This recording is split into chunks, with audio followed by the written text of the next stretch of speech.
Kasunod ng mainit na sagutan sa pagdinig kahapon sa September 10 na itutuloy ng House Appropriations Committee ang pagtalakay sa hinihinging budget ng Office of the Vice President para sa taong 2025. Nagbabalik si Rafi Tima. Please act in a respectful manner. Pasensya na po, hindi po kasama sa poder ninyo ang pagpa-fire ng presiding officer ng hearing na to. I cannot fire the presiding chair. So bakit? Yes, Bakit napaka one-sided nito, ma'am? noted po. Dahil ba madami kayo dyan sa kabila at nag-iisa ako dito? We know. Matapos ang mainit na sagutan sa pagdinig kahapon sa hinihinging budget ng Office of the Vice President para sa 2025, nagpa siya ang House Appropriations Committee na ituloy sa September 10 ang pagtalakay dito.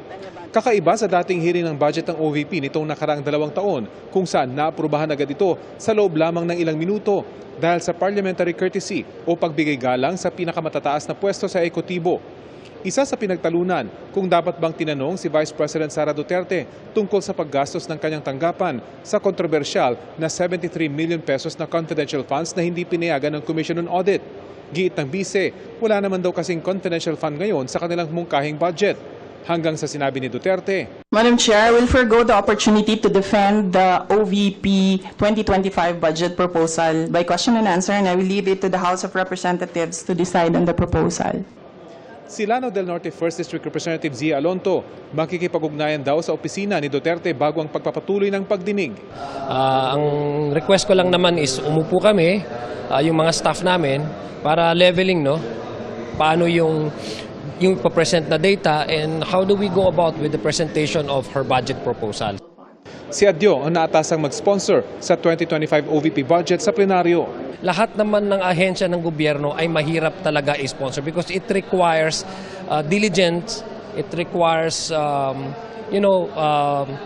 thorough knowledge of each sponsor to understand what he is offering to the plenary. Ayon sa Office of the Vice President, makikipag-ugnayan sila sa opisina ni Adyong gaya na rin na napag-usapan matapos ang pagdinig kahapon. Sabi naman ni Senate President Chis Escudero, sa ginawa ni VP Sara kahapon sa Kamara, ipinakita niya ang saloobin tungkol sa mga kongresista. Maliwanag sa napanood ko kahapon na tila hindi isang kaibigan si Vice President Sara sa ilang miyembro ng Kamara at sa Kongreso kahapon. Para sa GMA Integrated News, Rafi Tima nakatutok, 24 oras.